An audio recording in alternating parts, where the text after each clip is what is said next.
This is your one and only 𝐈𝐸𝐷𝐸81 with your daily dose of video goodness, and today we are going to take a look at an absolutely amazing fire battle mage build in Elden Ring. Let's get to it. So this is a fire-specific battle mage build that can deal absolutely insane amounts of damage.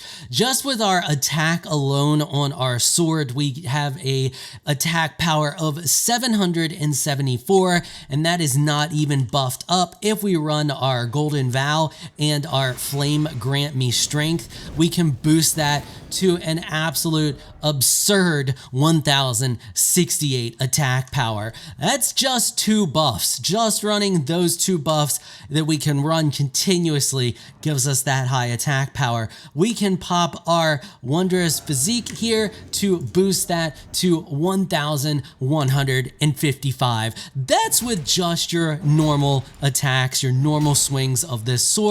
That's not counting the damage that we do with spells like Flame Fall upon them. If we don't charge it, throw a normal hit there, 1707. Charge it up, 1737. We use something like Whirl of Flame so we can get a single target at a distance and make sure that we hit it. 3037, that's our single target long range damage. The Flame Fall upon them is really good for groups of enemies, or really good when you have an enemy that is trying to dodge, because this large radius that we hit for is relatively difficult to dodge out of. For super close range combat, we have O-Flame, which can hit relatively hard on close range targets. There you go, you can see the damage there on that guy. I'm gonna try to get one charged up here and hit this guy. This one's a difficult one to pull off because it's such short range, but there you go, 1858. If you get sneak attack damage on it though, it can deal a lot more than that. With a sneak attack to an unsuspecting target, you can pull upwards of 2000 damage with O-Flame. The last offensive spell in the arsenal that we have here is the Flame of the Fell God. This one is absolutely fantastic, deals large amounts of damage, leaves ground cover and everything else. But it is mana intensive, as you see there, but it deals decent damage there at 2000. I think that's actually going to kill him because he's burning for a decent amount there. We're at 2900 and some change with the burn damage that we have. So really good spell. It's kind of slow. It's got decent tracking, but it's a good one to catch them off guard and just nuke a target so that you don't have to deal with it. For our buffs, we are running Golden Vow, of course, and we're following that up with Flame Grant Me Strength because fire damage. And last but not least, for healing in between time, we have Bestial Vitality. This one's just an all-around good healing spell, but you can use whatever healing spell you want or just ditch the healing spells altogether. Let's take a look at our item setup because we have a lot of specialized equipment in here that allows us to deal our massive amounts of damage and lay waste to everything. So our go-to sword is the Godslayer Greatsword. Now, you do have an option here. You can swap this out with the Magma Blade, although I'm not too fond of the Magma Blade as it is a much shorter range, and if we take a look at the damage here, it isn't quite as high of damage. 632 compared to our attack power of 744 without any buffs or anything like that on the Godslayer's Greatsword. So the Godslayer's Greatsword is going to be your best in slot, but this is a definite follow-up option if you prefer the curved swords over the great swords. In our next slot, we have a Great Knife. These are relatively easy to farm and get a hold of, and they scale with Faith, as you see down here. I have it leveled up, and I have Flame of the Redmanes on it, and that is specifically for boss fights. We'll talk about that here in a bit when we talk about how to play. For our seal, we are using the Giant Seal. It says it boosts Giant's Flame incantations, but it boosts all of your fire incantations. So we are running this, so we get a boost to all of our fire incantations. It also has an S scaling with Faith, which is fantastic. Then you can just have any old dagger that you want with Assassin's Gambit. This one's just a fantastic one to use, and it's pretty much including it in all of my builds because it's like one of the best utilitarian Ashes of War that you can have, and you can just throw on a cheap little lightweight dagger. It doesn't even have to be leveled up, and it's fantastic for getting around levels and catching things off guard. And you saw the damage that we're doing with sneak attack damage. We can just nuke harder targets with 1 or 2 shots, catching them off guard at close range using this. So it's just fantastic to have. For our helmet, we are running the Omen Smirk mask, and that is because it boosts our strength even further. You want as much strength as you can have because this scales really well with strength. Now I know it says C with dexterity and D with strength and C with faith, but when I was doing the leveling up and swapping over to this level, strength was giving me the most points and attack power per point spent. So yes, dex is good, yes, faith is good, but strength is going to get you more attack power per point. Then I'm running the Raptor's Black Feathers just for jump attack bonus damage. You can run whatever you want there. It doesn't really matter. I'm just optimized as much as possible. And this is a chest piece that gives us good bonuses to our damage. So I'm running it. Same thing with the gloves and the feet. Run whatever you want. Doesn't really matter. I'm running this and this just because they have good stats. For our talismans, we are running the Fire Scorpion Charm. We are running Flock's Canvas Talisman to boost our incantations. We are running Shard of Alexander, and then we are running the Dragon Crest Talisman. Now, for these two, you can swap these out for other options, and we're going to talk about that now.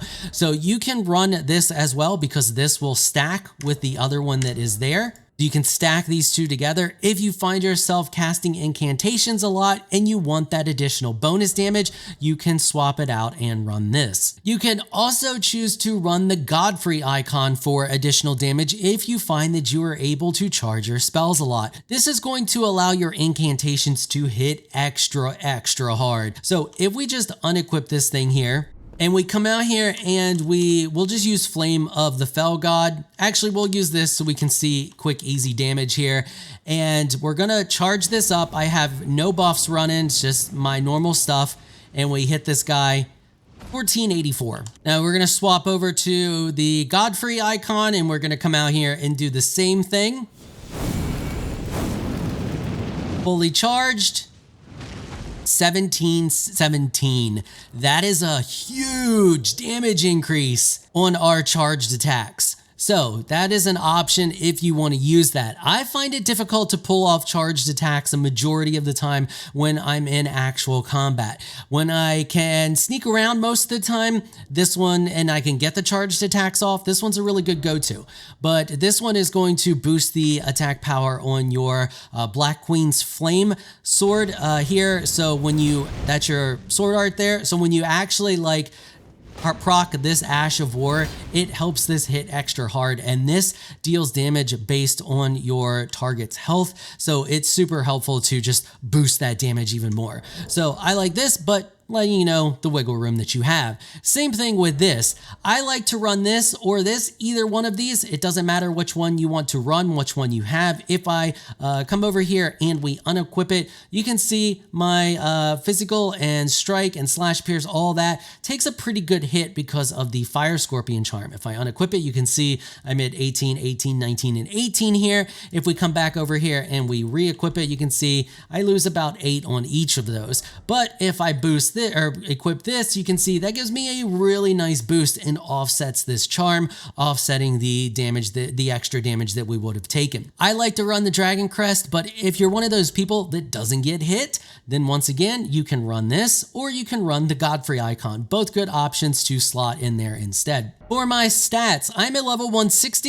You can get somewhere around these stats depending on what level you are, but we have 32 in Vigor, 25 in Mind, 22 in Endurance, 52 in Strength, 25 in Dexterity, and 60 in Faith. My Intelligence and my Arcane are what they are because I started with an Astrologer, and that's what the Astrologer starts with. So yours may vary in that aspect depending on what you start with. In the past, on these build guides, I went through and broken down each of these stats on what you should have depending on what class you're playing, but I find that like you're gonna spec what you want, so I'm just gonna give you a generalized option here and tell you with this build guide and build guides going forward what you want to try to get the most points in. Faith is your most important stat here, and you want at least 60 in it. You can go down to 55 and run the Godric Great Rune, and that's going to get you the additional 5 as long as that rune is active. You can also pull 5 out of every other stat if you're running that Great Rune as well, so that's really good for your people who want to run around at 125 if you're playing PvP and stuff like that. But you definitely want at least no less than 55 in faith. You want at least 50 in strength or 45 in strength if you're running the Great Rune. And then these other ones, you have a little bit of flexibility. To run the sword, you need at least 22. So you're going to need at least 22. I have it at 25 in dexterity. Once again, just enough to run it. You're going to get more points of damage out of it, putting points in strength. And then these favor vigor because you need to be able to at least take a hit. I have 32 in it, and then followed up by endurance, so you can have a decent equipment and decent stamina, and then mind, whatever you can afford to put in mind. So let's talk about how this build plays. So you're going to run around just mainly hitting things with your sword and following up with the flame fall upon them or 𝐴-𝐸. Now I prefer the flame fall upon them because it has a little bit more range and it's good for groups of targets. If you're sniping single targets, you want to use ⴕⴕ. That's going to take care of most single targets. And obviously you are going to be doing your best to keep up the Golden Vow buff as well as the Flame Grant Me Strength when you're fighting a little bit harder targets. Flame Grant Me Strength does not last as long as Golden Vow, so you're not going to be proccing it quite as much. But if you're fighting something that's a little bit more difficult, a little bit more sturdier targets, you definitely want to pop Flame Grant Me Strength. You want to save your flask for hard targets, and of course in our flask we are running the Flame Shrouding Cracked tier. That's going to boost our fire damage. From that, you can run whatever else you want to run for your secondary slot there. At least in one slot, you need the Flame Shrouding Cracked tier. That's going to give you a huge boost to not just your fire damage, but your regular attacks, because your regular attacks deal fire damage. But just running around, you're not going to want to pop that very often. You're going to save that for your boss fights, and you're going to want a majority of your flasks designated to your mana flask, because you are technically you are a battle mage, you are going to be casting, and we don't have a ton of mana, so you're going to be filling that up, and you're just going to run around. You're going to nuke things. If it's a smaller target, you can get away with just hitting them with your sword. Groups, you can charge up your flame fall upon them, nuke them relatively quickly. You can see those 3 guys couldn't even get up on me. I nuked them quick and easy. If you have a single target, we're going to swap over. You can just hit them with Whirl of Flame, and like I said, take them out pretty easily with Whirl of Flame. We're going to do a full charge on this guy, and yeah, there you go. He's dead, and we can just hit him that way. If you find yourself running out of mana frequently, you can just use your sword and just nuke most things with your sword, because your sword deals burning damage. As you saw there, when we hit them, you're going to burn them as well. So the sword does deal really good damage. We're just striking through that dude's shield like it's nothing, like hot butter, just carving through him. Now you do have your Ash of War on this, and you have hyper armor, so keep that in mind. If something is coming at you, it's going to hit you, and you are going to continue through the attacks. You have decent hyper armor with this attack. Now there are some bosses and bigger things that can knock you down on your butt even though you have hyper armor, but you do have hyper armor through most small attacks. Let's talk about boss fights. Now I'm going to use this Sentinel up here as my example for boss fights, and I'm going to die a lot to this guy because I don't know the timing on him, and I am just really bad at fighting him. But that does not mean the build is bad, because as you are going to see the numbers don't lie. We deal large amounts of damage to this guy, and if you are actually good at this game, unlike me, and just have terrible timing, it's going to trivialize most bosses for you. So of course you are going to want to pop your buffs before you start to fight a larger target like an open world boss like this tree sentinel up here. Now I find it difficult to find time to hit this guy, so if that's the case, you swap over to Flame of the Redmanes, and then we are just going to spam the crap out of this spell, and that is because it's going to constantly stagger this boss. Now I can't find how you're supposed to hit this boss with a crit hit when you do stagger him. It just never seems to work for me, but I'm going to show you how well this staggers and how much damage that we deal on this guy. So 2 hits and he is staggered, and we are dealing 900. There we just did 1,000, and we're going to take a horse fireball to the face, and you can see we just staggered him again, leaving him open for tons of attacks there. So that's when you want to use the Flame of the Redmanes, when you are having trouble with a boss and it's a boss that you need to stagger frequently. If you are fighting somebody like Malekith here, pop your Spirit Summon, because that is going to make all the difference for you if you need it. And then you can also follow up with Flame of the Redmanes and your different spells that you have access to here. So we're going to let Black Knife take a majority of the beating here, and we're going to run up on this guy, and we are just going to spam this because, as you see, even with Malekith here, well, if I cannot die, I will probably die because I'm bad at these bosses and I'm so burnt out on them that it's ridiculous, because I use them to test if a build is good or not. So as you see there, Black Knife already has him on fire, and we're gonna run up. I should be able to hit him with another 2 of these. There you go. We just killed him right there, and we're going into his second phase now. But I want to show you that even in this phase, we can actually stun him with Flame of the Redmanes. Is really great for stunning the target, especially if you have a strong Spirit Summons out as well. So I'm going to try to get up close to him here.